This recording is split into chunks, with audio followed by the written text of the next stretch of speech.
Bonjour Denis. Bonjour Eric. Alors Denis, je vais te demander de te présenter parce qu'il y a une raison particulière à ta présence pour parler de la PIV.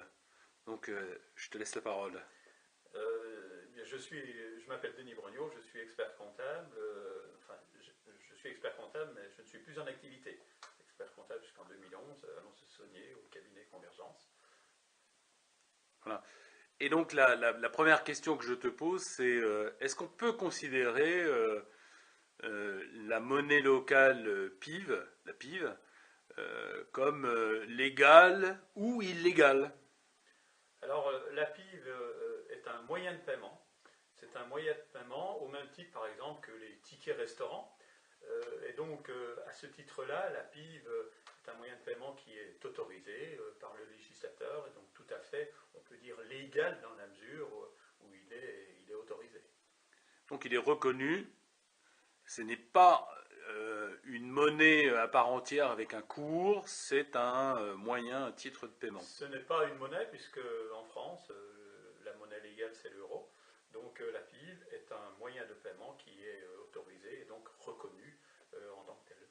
Donc est-ce que c'est idiot de penser la chose suivante, c'est que tout ce que je vais avoir comme PIV, finalement en chiffre d'affaires, en TVA collecté, est-ce que je dois conserver une différence d'unité entre l'unité PIV et puis l'unité euro? Est-ce que je dois faire cette distinction pour tout ce qui est par exemple de la TVA, de mes charges sociales, Absolument pas. Donc dans la mesure où je disais que la PIV est un moyen de paiement, mais pas une monnaie en tant que telle, tout devra être déclaré en euros, que ce soit reçu en PIV, que ce soit un moyen de paiement, que ce soit un chiffre d'affaires qui ait été encaissé en espèces, en carte bancaire, en chèque, en PIV. Il devra être déclaré en euros et il ne peut en aucun cas être déclaré en PIB pour la simple et bonne raison, il n'y a pas de colonne qui soit prévue dans une déclaration de TVA, dans un compte de résultat ou dans un bilan pour comptabiliser des PIB. Donc ça ne peut être que déclaré en euros. donc pour les commerçants qui utilisent déjà un ticket, les tickets restaurants, hein, qui ont une habitude avec ça, ça ne va rien changer pour eux. Non, ça ne changera rien. Ils peuvent simplement suivre la PIB de façon séparée Caisse. dans leur caisse, tout, mais au final, ils vont faire abstraction de la PIB et ne constater que des euros en termes de recettes. Donc les impôts, tous les organismes auxquels je dois répondre pour verser ma cotisation sociale ou mon impôt, je ne serai pas contrevenant en mettant tout en euros. Non seulement le commerçant n'est pas un contrevenant, mais au contraire, il ne pourra que déclarer en euros. Donc il accepte les PIB, mais au dernier moment, il les transforme en euros pour constater les flux de trésorerie dans sa comptabilité. Ça ne peut se terminer que par des euros. Et d'autant plus que la garantie se fait de la façon suivante, c'est-à-dire qu'une PIV vaudra et vaut toujours 1 euro. Exactement, dans la mesure où il n'y a pas de taux de change différent comme avec l'euro et une monnaie étrangère,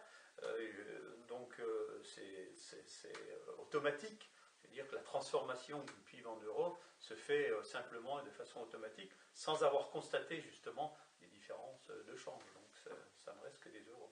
Voilà, donc si on revient sur les écritures comptables, donc le bilan, le compte de résultat, la collecte de TVA, enfin le paiement de la TVA, puis la déduction, ça ne va rien changer d'avoir la monnaie locale PIV. Ça ne changera rien du tout. On peut dire que c'est complètement transparent. Voilà. C'est complètement transparent, complètement neutre. Il n'y a pas de, ça ne sera pas constaté, comptabilisé sous d'aucune façon en PIB dans la comptabilité finale du commerçant. Maintenant, sur les écritures comptables, puisque tu as eu un cabinet, est-ce que tu estimes qu'il va y avoir un surcoût d'utiliser la PIV? Le comptable devrait avoir une gestion supplémentaire ou des lignes d'écriture supplémentaires ou des contrôles supplémentaires à faire qui risquent de majorer ou d'être dans l'obligation d'amener une survalorisation de la facture du comptable. Non, absolument pas, dans la mesure où les chiffres qui seront communiqués par le commerçant à son cabinet comptable seront des euros. Donc, et on rappelle que là, c'est légal de faire ça. C'est tout à fait légal dans la mesure où, au final, donc, ce sera des euros. Donc, à la limite, le cabinet comptable n'aurait même pas connaissance qu'un client ait des PIB dans sa comptabilité, puisque, au final, elles sont transformées en euros. Donc, il y a une abstraction complète, c'est transparent, ce que je disais tout à l'heure. Donc, ça ne doit entraîner aucun travail supplémentaire pour le comptable, aucun surcoût. Donc, c'est pas comme s'il y avait une différence de change, que la parité entre l'euro et la PIB ne soit pas de 1 à 1. Donc, à ce moment-là, effectivement, il faudrait constater la transformation, les différences de change, etc. Mais comme ce n'est pas le cas, il n'y a aucun coût supplémentaire à prévoir. Voilà, maintenant, si tu en es d'accord, on va parler de la caisse. Donc la caisse enregistreuse, ce qui va permettre de connaître le solde en fin de journée, le solde de la caisse. Est-ce que c'est faux quand je dis qu'en fait, en ayant donc une caisse avec des sous-comptes, c'est comme ça qu'on dit? Sous-compteur. Des sous-compteurs. Si j'ai déjà un sous-compteur donc qui est restaurant, je mets juste un sous-compte qui va s'appeler la PIV dans ce cadre-là. Et après, est-ce que j'ai autre chose, une autre gymnastique à faire dans ma caisse?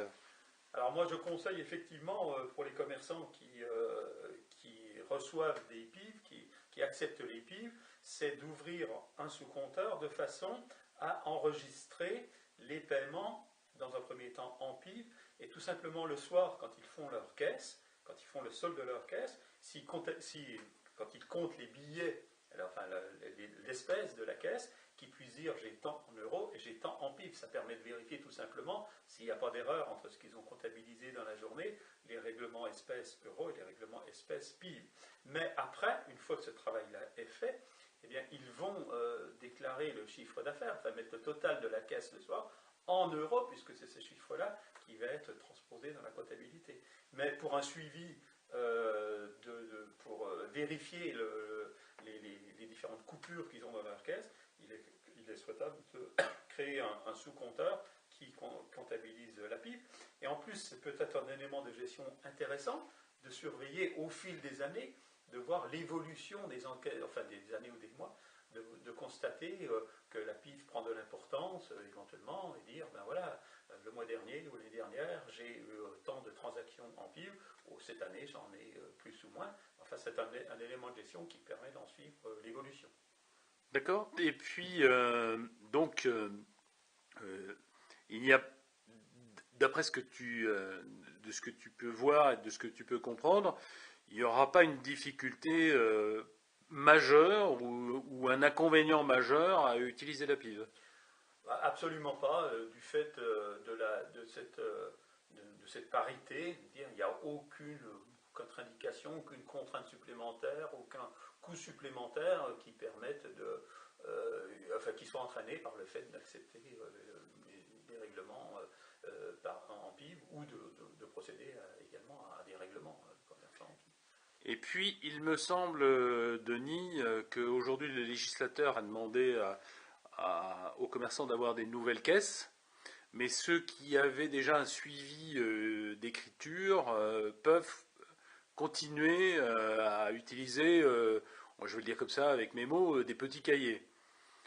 Ah, donc, est-ce que là, il va y avoir un nouveau petit cahier qu'est-ce qui va faire la différence, encore une fois, entre l'utilisation ou pas l'utilisation de la On peut dire PIB? qu'un cahier, si on tient le détail de CIR7 sur un cahier, on peut dire qu'un cahier c'est une caisse enregistreuse qui est manuelle. C'est tout simplement qu'on constate les encaissements qu'on a au fil de la journée, dans une journée. Et donc là c'est pareil, on prévoit une colonne supplémentaire sur le cahier qui comptabilise les PIB et qui permettent en fin de journée de vérifier combien on a encaissé de PIB et de vérifier si par rapport à ce qu'on a dans le tiroir caisse ça correspond. Voilà. Donc il n'y a pas d'autre obligation, on peut le faire tout à fait simplement à partir d'un document papier. Donc juste une petite conclusion sur les différentes questions qu'on a pu traiter ensemble là. C'est il n'y a rien d'illégal d'utiliser une monnaie qui est plutôt un titre de paiement, un moyen de paiement. De deux, ça ne va pas amener forcément une difficulté supplémentaire, si ce n'est peut-être de s'habituer à cette monnaie qui est un ticket restaurant, mais il y aura pas de, pour toi, il n'y aura pas de forte contrainte. Toi qui as eu l'habitude de traiter ça pour des commerçants qui étaient tes clients à toi en tant que comptable, il ne te semble pas qu'il y ait des contraintes insurmontables sur donc toute la légalité du plan comptable, bilan, compte de résultats, tous les CERFA qu'il y a à traiter, rendant compte du chiffre d'affaires et ainsi de suite. Pour toi, ça ne va pas générer de difficultés particulières. Non, aucune difficulté particulière dans la mesure, comme je le disais, c'est transparent. Une PIV est égale à 1 euro, donc pas de difficulté particulière. C'est un moyen de paiement, comme vous recevez un chèque, et bien ma foi, ce chèque, en réalité, ce sont des euros sous une forme écrite, quoi, voilà, et non pas un billet de banque ou une monnaie. Ben, votre PIB, c'est pareil, quoi, c'est un moyen de paiement, comme votre chèque, comme votre ticket restaurant. Voilà, donc ça n'a pas de. Et ça n'entraîne rien de particulier, sinon de constater que de déclarer en euros, après de le transformer, c'est tout. Mais ça n'a aucune contrainte ou particulière ou coût supplémentaire qui puisse être engendré par le fait d'accepter des prix. Alors juste pour plaisanter, tu peux dire que je ne t'ai pas payé pour dire tout ce que tu as à dire. Non, Eric ne m'a pas payé ni en euros ni en prix d'ailleurs. Non, absolument pas. Non, mais je crois qu'il faut démystifier un petit peu l'emploi de la PIV, et c'est quelque chose de tout simple, et pas se poser trop de questions, dans la mesure où c'est une PIV 1 euro. C'est pareil. Évidemment, je parle de l'aspect comptable et non pas de l'aspect de l'intérêt pour l'économie locale qu'il peut y avoir. C'est ce qui est tout à fait différent, bien sûr, et tout l'intérêt. Absolument, mais en matière comptable, pas de difficulté particulière. Voilà, donc on va s'en arrêter là, puis après on va faire une autre petite vidéo sur la manipulation directe de la caisse et du rendu de monnaie.